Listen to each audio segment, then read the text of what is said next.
Hi, and welcome to Quid Pros Quo. I'm Zac. And I'm Rin. And today we are talking about failing faster. Rin, you were the one who suggested this topic. Explain what we mean by fail faster. So, failure is like your first attempt in learning, as the saying goes. And the idea is that failure isn't a bad thing and instead leads to improved and more rapid growth. Mm-hmm. When you talk about failure as part of learning, it reminds me of how computer programming is for me and why I like it so much, is that you get to just try over and over and over again until it actually works. And I like that. I like that.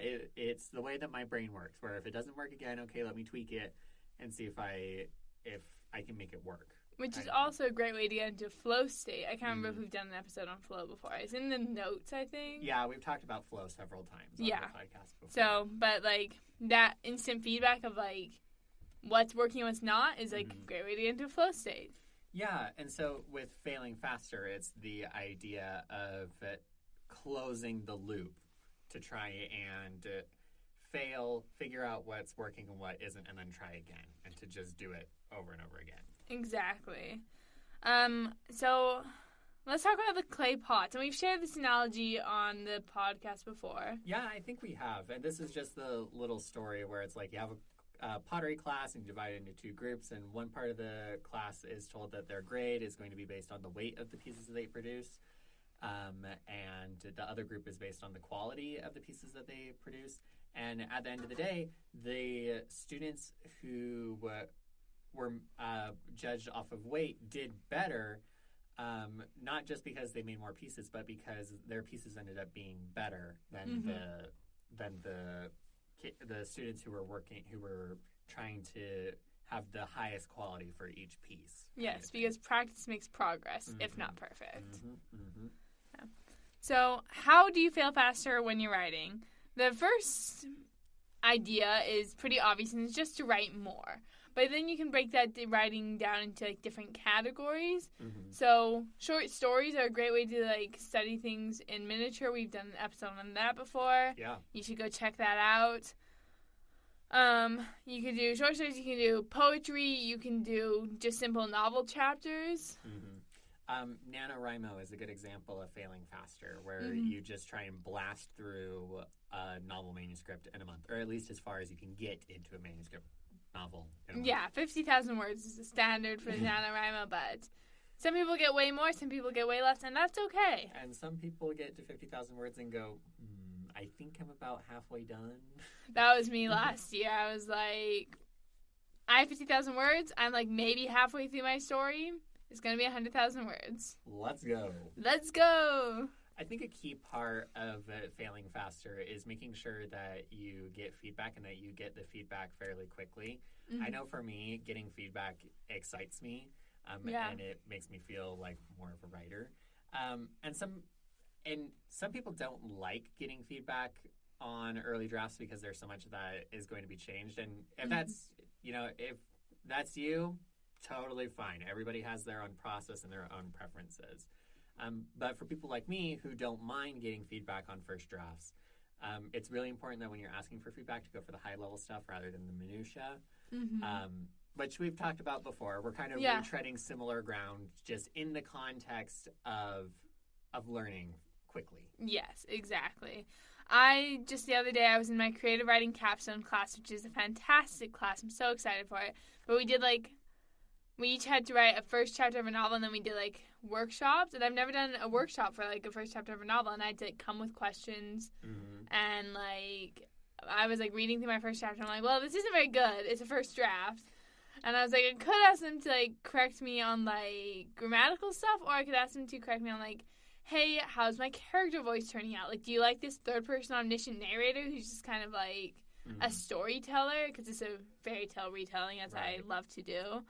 So, yeah, you want to go for the higher level stuff rather than the low level stuff, because often you can fix the low level stuff pretty easily by yourself. But if the high level concept stuff isn't working, then it's going to be a lot harder. Something else that you can do when you're talking about failing faster is just trying out new forms, genres, things that you might not be as comfortable with. You mentioned omniscient. I don't think I've ever written an omniscient point of view I before. haven't either. It's kind of hard. Yeah, because it's like, what do I do? How do I? You're like in everybody's heads at once. Yeah, I always thought like, don't head hop, and now I'm like head hop, and it doesn't work. Yeah, it's a little bit stressful, but the feedback was they really liked it because it's like a fairy tale. So we have like this omniscient narrator who's like, yes, the chosen one whose name is Aurora. Aurora led the charge, as chosen ones are wont to do. Oh, that's great. Yeah, it was really fun. So good. Yeah.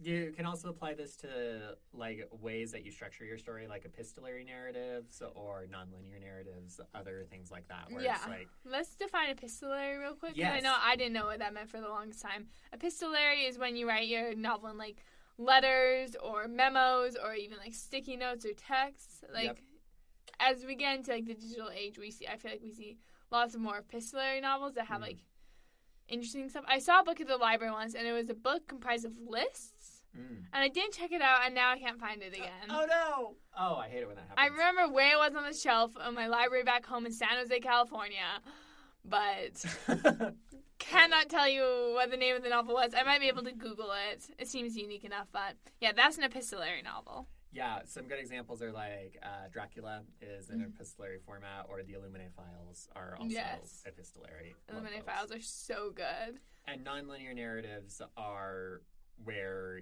the story is taking place over different chunks of time that aren't sequential. And it's not the same thing as doing like flashback kind of thing, because that's just two linear narratives that are kind of interspersed with each other. Nonlinear is like, okay, this is event 1 in the timeline, but it's the next to last event in the book, and then the last event in the book is at the very end of the timeline, and we just kind of like twist around like spaghetti. For those of you who don't have the non-existent video feed, I'm waving my hands around to imitate spaghetti. Nice. Then you also have an anecdote to Stephen King's rejection letters. I think I know the same one. Yeah, if you've read On Writing by Stephen King, it's in there, and I think a lot of people are familiar with it.